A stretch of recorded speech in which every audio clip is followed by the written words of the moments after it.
అందరికీ నమస్కారం అండి. వరద పోయిన తర్వాత మన చేలు ఎట్లుండే మొత్తం కూడా మీకు చూపించలేదు అనమాట. ఏం లేదంటే 10 రోజుల నుంచి ఏంటంటే వత్తా పోతా ఉన్నాయి అనమాట. ఈ వత్తా పోతా ఉండటం మూలాన సరిగ్గా మనం వీడియోలు కూడా ఏం చేయట్లేదు. మనమేమో ఏదో ఒక ఆస్తి ఏదో ఒకటి వాళ్ళ ఏదో పని చేస్తున్నాము, పోతే మొత్తం పోతుంది అన్నట్టు. అది కొంత దూరం ఎక్కుతుంది, కొంత దూరం తగ్గుతుంది. అట్ట ఒక 10 రోజుల నుంచి దోబూసులాడతా చేలు మొత్తం కూడా ముంచేసిందండి.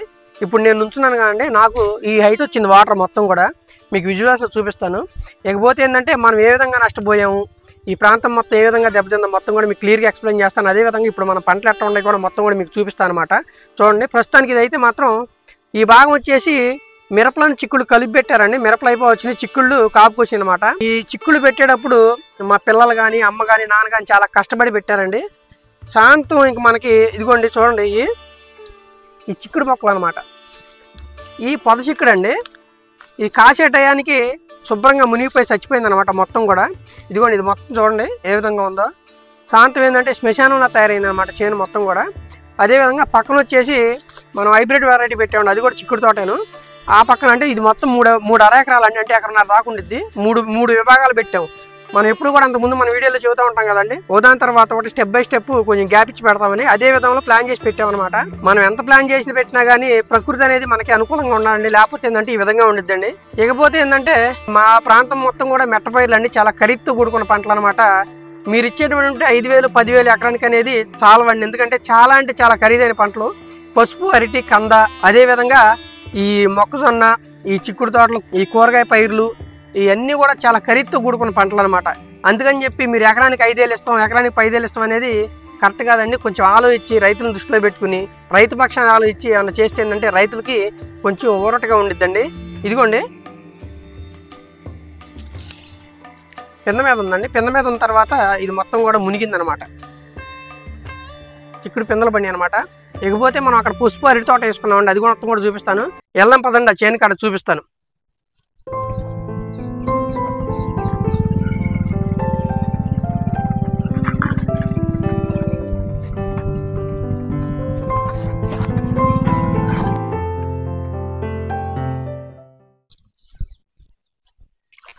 ఇదిగోండి చూసారండి, ఇప్పుడే బయట పడుతున్నాయి అనమాట. ఇంకా నీళ్లు కూడా పూర్తిగా వెళ్ళలేదు. ఇదిగోండి అండి, ఇది మన అరటి తోట అండి. ఇదిగోండి వాటర్ దాదాపు ఎడదాకా వచ్చేసినాయి అండి, ఎడదాకా వచ్చినాయి. అంతకుముందు మీకు విజువల్స్లో కూడా పెట్టాను ఒకసారి. ఇకపోతే ఇదేంటంటే పెళ్ళుని ఎండేసింది అనుకోండి, ఎండెత్తే మ్యాక్సిమం చచ్చిపోవడానికి అవకాశం ఉంది. ఒకవేళ చచ్చిపోకపోయినా చావలేక బతికినట్టు ఉండేది అనమాట. అంటే పూర్తి స్థాయిలో గెల రాకపోవడం, చాలా వరకు 80% డ్యామేజ్ అయినట్టు ఇది మొత్తం కూడా. ఇకపోతే ఈ చేలు మొత్తం చూడండి, ఈ మొత్తం మినుము జిమ్మేసినానండి. అసలు ఈ మొత్తం వరద పోయిన తర్వాత ఇది ఎట్లా ఉందంటే అసలు ఏం జమ్మలేదు, నేల నట్టు అనమాట. అంటే పైరు మొత్తం కూడా భూమిలో కలిసిపోయింది అనమాట. ఇకపోతే మన పసుపు చూపిస్తాను రండి. అప్పుడు ఎంత బ్రహ్మాండంగా ఉందో మీకు చూశారు కదండి మన పసుపు ఎట్టా ఉందో. మొత్తం కూడా చచ్చిపోయిందండి. ఇదిగోండి చూసారు, ఊరి పిక్ వస్తుంది. దాదాపు ఇది ఎకరం వేసామండి, అంటే ఎకరం లోపుగా పడిద్ది అనమాట. అంటే మనం మామూలుగా ఇది మన చేతికి వచ్చి మార్కెట్ అంతా బాగుంటే కనుక మనకి 2 నుంచి 3 లక్షల దాకా వచ్చేయండి. అంటే మొత్తం ఖర్చు అనేది మన ప్రభుత్వాన్ని భరించడం అనేది నా ఉద్దేశం కాదు, కానీ మినిమంలో ఆ ఇతరం ఖర్చు, పెట్టుబడి ఖర్చు వచ్చే విధంగా రైతులకు కనుక ప్రభుత్వం సహాయం చేయగలిగితే చాలా బాగుండిద్దండి. చూడండి ఈ చేను మొత్తం కూడా ఎంత కష్టపడి చేసామండి. గుర్తుందా మీకు? పోయినసారి వీడియో చూపించాను కదా, ఎంత బ్రహ్మాండంగా ఉంది. అప్పుడు పసుపు మాత్రం చాలా అంటే చాలా అద్భుతంగా ఉందన్నమాట. ఈ ఏడు అన్ని కూడా సకాలంలో జరిగిపోయినాయి. ఇకపోతే ఏంటంటే దీనికి సంబంధించి రైతులు కూడా ఈ ఏడు చాలా మంది కూడా ఈ యూరియాలు కానీ దొరక్క ఎంత ఇబ్బంది పడ్డారంటే అంత ఇబ్బంది పడ్డారు. అన్ని ఇబ్బందుల్లో క్యూల్లో నుంచుని పిండ్లు తెచ్చుకుని వేసుకుని పైరులు చక్కగా పిల్లలు పెంచుకున్న సమయంలో ఈ విధంగా జరిగిందనమాట. చాలా అంటే చాలా ఆర్థికంగా రైతులు అనేది బాగా నష్టపోయారండి. ఇన్నిసార్లు ఎందుకు చెబుతున్నానంటే ఈ సోషల్ మీడియాలో పెట్టడం వలన మన వీడియోలు చూసే వాళ్ళు ఎవరైనా సరే ఈ డిపార్ట్మెంట్ సంబంధించిన ఉంటే కనుక వాళ్ళ పై అధికారులు చెప్పి రైతాంగానికి ఉపయోగపడే విధంగా చేస్తారని చెప్పి ఉద్దేశంతో ఇది చేయటమేనండి. చూడండి, పూర్తి స్థాయిలో మన పొలాలు మొత్తం కూడా దెబ్బతిన్న పరిస్థితి అనమాట. అదేవిధంగా ముందుకెళ్తాను, చూపిస్తాను రండి ఎలా వచ్చిందో మొత్తం కూడా మీకు. చేను చూడండి మొత్తం కూడా చచ్చిపోయే విధంగా ఉంది మంది.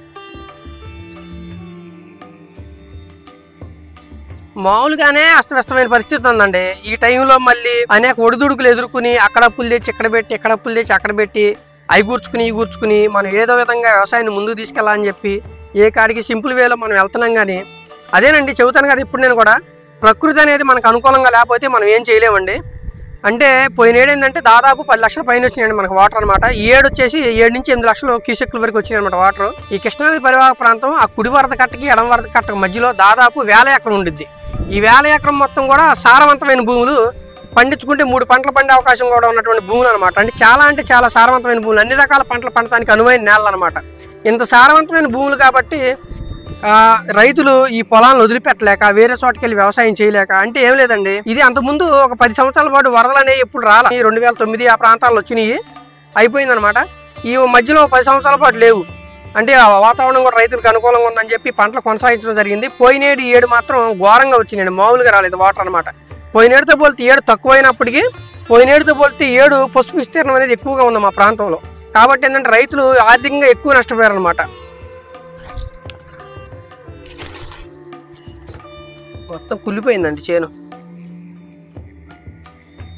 చూసారా వానపాములు ఏ విధంగా ఉన్నాయి మన చేలో? చూశారు కదండి పసుపు ఏ విధంగా ఉందో. చాలా అంటే చాలా బ్రహ్మాండంగా పెరుగుతూ వచ్చిన పసుపు అనమాట మనది.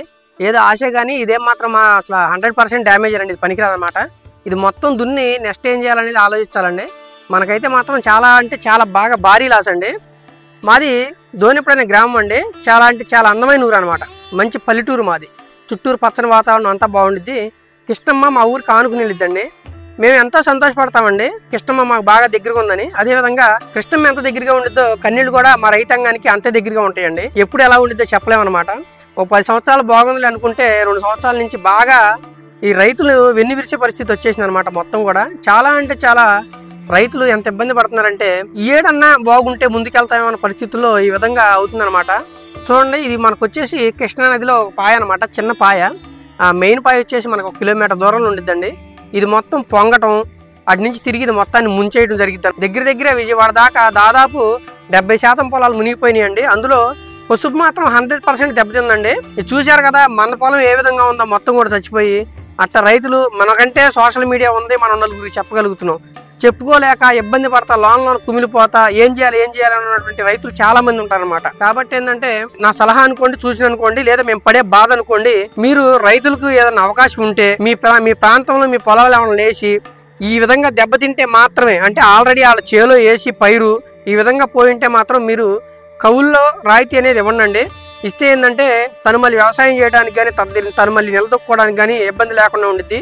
మళ్ళీ ఏంటంటే మనం కనీసం ఈ రాయితీ ఇవ్వకపోతే ఏమైందంటే మళ్ళీ ఉన్నప్పుడే తీర్చుకోలేకున్న పరిస్థితుల్లో మళ్ళీ కొత్త అప్పు చేసి మళ్ళీ చేయటం, మళ్ళీ పంట వేయటం, మళ్ళీ ఆ పంట మళ్ళీ వేసిన తర్వాత ఆ పంట చేతికి వచ్చేదాకా వీడికి దినగండం 100 ఏళ్ళు ఆయుష్ అన్నట్టు ఉండిద్ది అనమాట మా పరిస్థితి మొత్తం కూడా. అందుకని చెప్పి ప్రతి ఒక్కళ్ళు కూడా రైతును దృష్టిలో పెట్టుకుని మీరు ఈ కౌళ్ళు అనేది రాయితీ మాత్రం కల్పించండి. అందరూ చెబుతారండి సానుభూతి కబుర్లు, అవి వాస్తవానికి ఎంతవరకు వర్కౌట్ అనేది నాకు నచ్చదనమాట. ఏంటంటే రైతుని చూసి మనం ఎప్పుడు జాలి పడకూడదండి. మన బాధ్యత రైతుని కానీ సైనికుని కానీ మన బాధ్యత అనమాట. వాళ్ళు వస్తే మనం గౌరవించడం, వాళ్ళకి మనకు తోచిన దాంట్లో వాళ్ళకి మనం ఏం చేయగలమో చేయడం అనేది మన బాధ్యత అనేది నేను ఫీల్ అవుతాను. కాబట్టి రైతుని చూసి జాలి పడొద్దండి, ఎవరో కూడా సానుభూతి అసలు చూపించొద్దు. కష్టం ఉన్నప్పుడు మన బాధ్యత ప్రకారం మనం చేయగలిగించేద్దాం. ఈ వ్యవసాయానికి సంబంధించిన అధికారులు కానీ ఎవరన్నా కానీ ఇక్కడ మన మండల అధికారులు కానీ ఉంటే దీన్ని పూర్తి స్థాయిలో సమీక్ష జరిపి ప్రభుత్వం నుంచి రూపాయి ఇచ్చే చోట 2 రూపాయలు ఇప్పించడానికి ప్రయత్నం చేయండి అండి. ఎందుకంటే మీరిచ్చే ఎకరానికి 5,000, 10,000 అనేది రైతుకి ఏ మూలకే రావండి, దుక్కిలి కిత్తనాలకు కూడా సరిపోవన్నమాట. కాబట్టి ఏంటంటే కాలం మారింది, ఖర్చులు పెరిగిపోయి రైతులు బాగా ఇబ్బందులు ఉన్నాయి. దానికి తగ్గట్టు మీరు ఆర్థిక సాయం అనేది ఏర్పాటు చేస్తే ఏమైందంటే రైతుకి ఊరటగా ఉండిద్దండి. ఈ వీడియో చూసి నలుగురికి షేర్ చేసి ఇక్కడ మేము రైతాంగం ఎదుర్కొన్న సమస్యలు అధికారుల దృష్టికి తీసుకెళ్తారని మనస్ఫూర్తిగా కోరుకుంటున్నానండి. ఉంటానండి, మీ తెలుగు ఫార్మర్ గోపి.